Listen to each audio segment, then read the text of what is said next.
जो प्रधानों के, चेयरमैनों के अधिकार होते थे, अध्यक्ष होते थे शिक्षा समिति के, उससे भी आपने उनको हटा दिया। एक तरफ तो कहते हैं सबका साथ, सबका विकास, सबका विश्वास, और आज इतने बड़े जनप्रतिनिधि आज सब लोगों के साथ भेदभाव भारतीय जनता पार्टी की ये सरकार कर रही है। आज पूरी तरह से जनप्रतिनिधि, चुने हुए जनप्रतिनिधि त्रस्त हैं। और बाजी जगह तो अध्यक्ष जी ऐसा है, जितना पैसा मिलता है उतनी तनख्वाह चली जाती है, विकास के लिए कुछ बच ही नहीं रहा। श्री कमाल अख्तर। धन्यवाद सर। आपने लोकमत के इस मामले को, जो 80,000 चुने हुए जनप्रतिनिधियों के अधिकारों के हनन से संबंध है, उस मामले को उठाने का मुझे मौका दिया। माननीय अध्यक्ष जी, सब लोग जानते हैं कि सरकार द्वारा धन आवंटन राज्य वित्त आयोग जो किया जाता है, राज्य वित्त आयोग से जो विकास के लिए धन आवंटन किया जाता है, उसका आधार आबादी है। और आबादी के आधार पर 2011 की जनगणना जब हुई तो उस समय उत्तर प्रदेश की आबादी करीब 19,98,12,341 थी।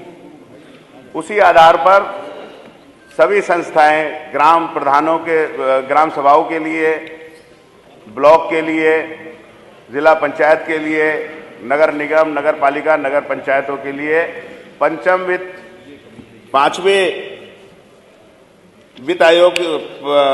राज्य वित्त आयोग से धन आवंटन के लिए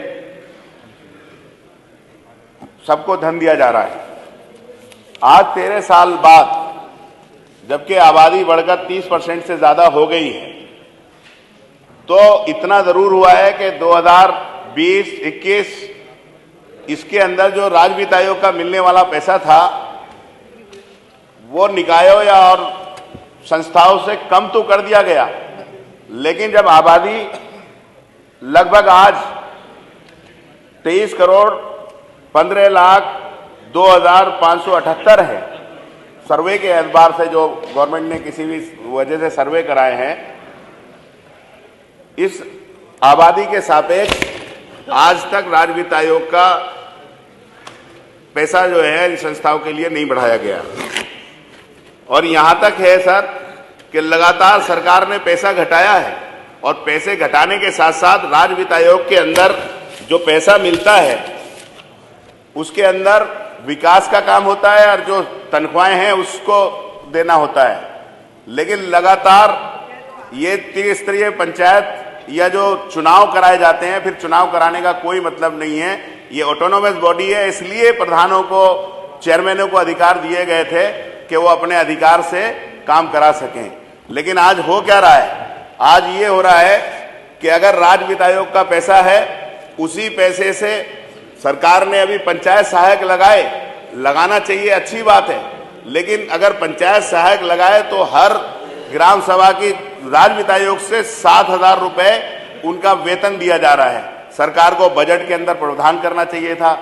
सरकार को चाहिए था कि नौकरियां दे रही है, अपनी पीठ थपथपा रही है, उनके लिए बजट के अंदर तनख्वाह की व्यवस्था करनी चाहिए थी। आपने शौचालयों में सफाई कर्मचारी लगाए, शौचालय बनने चाहिए थे, लेकिन उसकी तनख्वाह भी खातों से जा रही है राज्य वित्त आयोग के। आपने अगर उसके अंदर जल सखी लगाने जा रहे हैं, उसकी भी प्रधान का मानदेय भी, मेंबरों का मानदेय भी राज्य वित्त आयोग से जा रहा है। आप लोग नहीं दे रहे। अभी शिक्षा मंत्री जी और माननीय वित्त मंत्री जी और दूसरे लोगों ने बजट के अंदर कहा कि हमने पूरे उत्तर प्रदेश के स्कूलों का कायाकल्प कर दिया। अरे आपके पास बजट है, आप बेसिक शिक्षा के विभाग में बजट दिए, जो प्रधानों के, चेयरमैनों के अधिकार होते थे, अध्यक्ष होते थे शिक्षा समिति के, उससे भी आपने उनको हटा दिया। और उसके बाद जितना राज्य वित्त आयोग का पैसा है, विकास का पैसा है, वो सारे का सारा पैसा आज जो है आप लोग अपनी योजनाओं के अंदर अधिकारियों के बल के ऊपर उसे खर्च कराने का काम किया जा रहा है। और आज गौशाला के अंदर भूसे की व्यवस्था भी राज्य वित्त आयोग से की जा रही है। और अध्यक्ष जी, आज तक तो हद हो गई।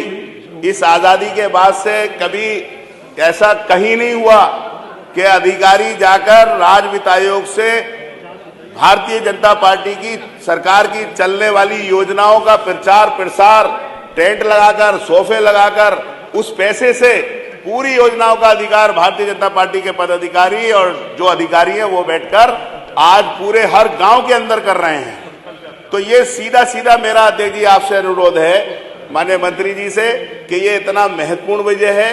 अगर सरकार को ये काम त्रिस्तरीय पंचायत व्यवस्था जो लागू की थी उसमें अधिकार दिए थे प्रधानों को, चेयरमैनों को या जो ब्लॉक प्रमुख हैं, जिला पंचायत के अध्यक्ष हैं, लेकिन आज उन अधिकारों का हनन हो रहा है। मेरा आपसे अनुरोध है कि इस महत्वपूर्ण विषय को लेकर या तो सरकार जो अभी जो है 2021 के अंदर छठा वित्त आयोग जो कमेटी बननी थी वो चुनाव की वजह से नहीं बनी, लेकिन अभी तक उसे पेंडिंग कर दिया गया है। मेरा अनुरोध है कि आबादी के एतबार से जब इतनी सारी चीजें आपने प्रधानों के लिए, जिला पंचायत अध्यक्षों के लिए, चेयरमैनों के ऊपर सरकार ने थोप दी हैं, उनके अधिकारों का हनन किया जा रहा है, आज पूरी तरह से जनप्रतिनिधि, चुने हुए जनप्रतिनिधि त्रस्त हैं, तो मैं सरकार से अनुरोध करूंगा कि इस पर चर्चा कराई जाए और इसको राज्य वित्त आयोग के आबादी के एतबार से इसे बढ़ाया जाए जिससे कि विकास हो सके। और बादी जगह तो अध्यक्ष जी ऐसा है जितना पैसा मिलता है उतनी तनख्वाह चली जाती है, विकास के लिए कुछ बच ही नहीं रहा। तो मेरा यही अनुरोध है कि एक तरफ तो कहते हैं सबका साथ, सबका विकास, सबका विश्वास, और आज इतने बड़े जनप्रतिनिधि आज सब लोगों के साथ भेदभाव भारतीय जनता पार्टी की ये सरकार कर रही है। सरकार को चाहिए कि इस रोक के इस पर चर्चा कराई जाए।